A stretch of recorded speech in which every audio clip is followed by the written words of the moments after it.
हरि ओम तत्सत। ओम परमात्मने नमः। ओम नमो भगवते वासुदेवाय।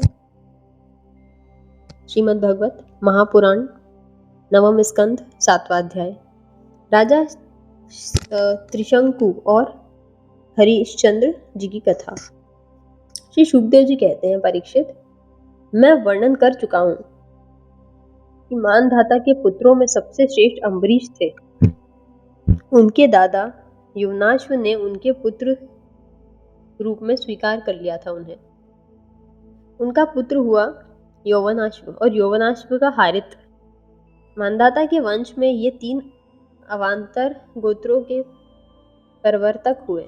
नागों ने अपनी बहन नर्मदा का विवाह कुरुकुच से कर दिया था।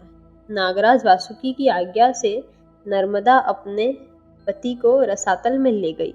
वहां भगवान की शक्ति से संपन्न होकर कुरुकुच वध करने योग्य गंधर्वों को मार डाला। इस पर नागराज ने प्रसन्न होकर कुरुकुच को वर दिया था, जो इस प्रसंग का स्मरण करेगा वह सर्पों से निर्भय हो जाएगा। राजा पुरुकुच का पुत्र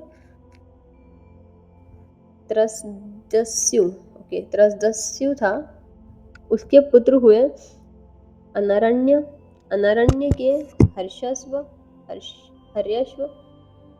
उसके अरुण और अरुण के त्रिबंधन हुए। त्रिबंधन के पुत्र सत्यव्रत हुए। यही सत्यव्रत त्रिशंकु के नाम से विख्यात हुए। यद्यपि त्रिशंकु अपने पिता और गुरु के शाप से चांडाल हो गए थे, परंतु विश्वामित्र जी के प्रभाव से वे सशरीर स्वर्ग में चले गए। देवताओं ने उन्हें वहां से ढकेल दिया और वे नीचे से सिर किए हुए गिर पड़े, परंतु विश्वामित्र जी ने अपने तपोबल से उन्हें आकाश में ही स्थिर कर दिया। वे अब भी आकाश में ही लटके हुए दिखते हैं।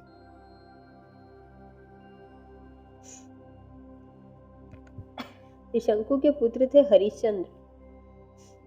उनके लिए विश्वामित्र और वशिष्ठ एक दूसरे को शाप देकर पक्षी हो गए।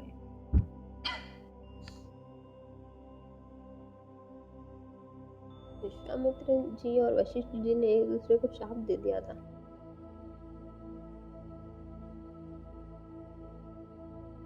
पक्षी हो गए और बहुत वर्ष तक लड़ते रहे। हरिश्चंद्र की कोई संतान न थी, इससे वे बहुत उदास रहा करते थे। नारद के उपदेश से वे वरुण देवता की शरण में गए और उनसे प्रार्थना की, प्रभु, मुझे पुत्र प्राप्त हो। महाराज, यदि मेरे वीर पुत्र होगा तो मैं उसी से आपका यजन करूंगा। वरुण ने कहा, ठीक है। तब वरुण की कृपा से हरिश्चंद्र के रोहित नाम का पुत्र हुआ। पुत्र होते ही वरुण ने आकर कहा, हरिश्चंद्र, तुम्हें पुत्र हो गया है, प्राप्त हो गया है। अब इसके द्वारा मेरा यज्ञ करो। हरिश्चंद्र ने कहा, जब आपका यह यज्ञ पशु रोहित 10 दिन से अधिक का हो जाएगा तब यज्ञ के योग्य होगा। यह दिन बीतने पर वरुण ने आकर फिर कहा, अब मेरा यज्ञ करो। हरिश्चंद्र ने कहा, जब आपके यज्ञ पशु के मुंह में दांत निकल आएंगे तब वह यज्ञ के योग्य होगा। दांत उग आने पर वरुण ने कहा, अब इसके दांत निकल आए हैं, मेरा यज्ञ करो। हरिश्चंद्र ने कहा, जब इसके दूध के दांत गिर जाएंगे तब यह यज्ञ के योग्य होगा। दूध के दांत गिर जाने पर वरुण ने कहा, अब यज्ञ पशु के दांत गिर गए, मेरा यज्ञ करो। हरिश्चंद्र ने कहा, जब इसके दोबारा दांत आ जाएंगे यह पशु यज्ञ के योग्य हो जाएगा। दांतों के फिर उग आने पर वरुण ने कहा, अब मेरा यज्ञ करो। हरिश्चंद्र ने कहा, वरुण जी महाराज, क्षत्रिय पशु तब यज्ञ के योग्य होता है जब वह कवच धारण करने लगे। परीक्षित, इस प्रकार राजा हरिश्चंद्र पुत्र के प्रेम में हीला हवाला करके समय टालते रहे। इसका कारण यह था कि पुत्र स्नेह की फांसी ने उनके हृदय को जकड़ लिया था। वे जो समय बताते वरुण देवता उसी की बाट देखते। जब रोहित को इस बात का पता चला कि पिताजी तो मेरा बलिदान करना चाहते हैं, तब वह अपने प्राणों की रक्षा के लिए हाथ में धनुष लेकर वन में चला गया। कुछ दिन के बाद उसे मालूम हुआ कि वरुण देवता ने रुष्ट होकर मेरे पिताजी पर आक्रमण किया है, जिसके कारण वे महोदर रोग से पीड़ित हो रहे हैं। तब रोहित अपने नगर की ओर चल पड़ा। परंतु इंद्र ने आकर उसे रोक दिया। उन्होंने कहा, बेटा रोहित, यज्ञ पशु बनकर मरने की अपेक्षा तो पवित्र तीर्थ और क्षेत्रों का सेवन करते हुए पृथ्वी पर विचरना ही अच्छा है। इंद्र की बात मानकर वह 1 वर्ष तक वन में ही रहा। इसी प्रकार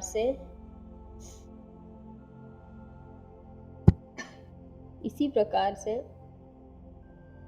उनकी बात मानकर वह 1 वर्ष तो वन में ही रहा। इसी प्रकार दूसरे, तीसरे, चौथे, 5वें वर्ष भी रोहित ने अपने पिता के पास जाने का विचार किया, परंतु बूढ़े ब्राह्मण का वेश धारण कर हर बार इंद्र आते और उसे रोक देते।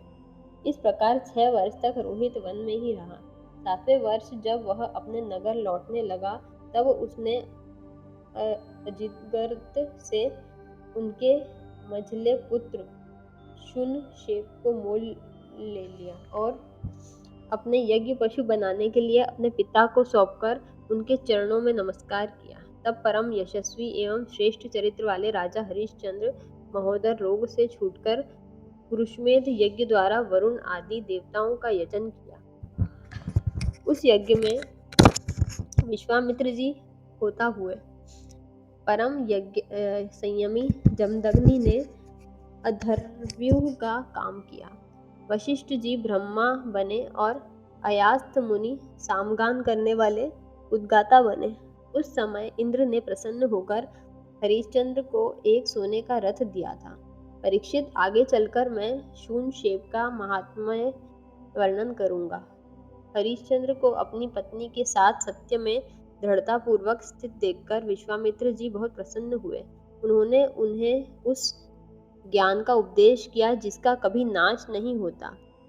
उसके अनुसार राजा हरिश्चंद्र ने अपने मन को पृथ्वी में, पृथ्वी को जल में, जल को तेज में, तेज को वायु में और वायु को आकाश में स्थिर करके आकाश को अहंकार में लीन कर दिया।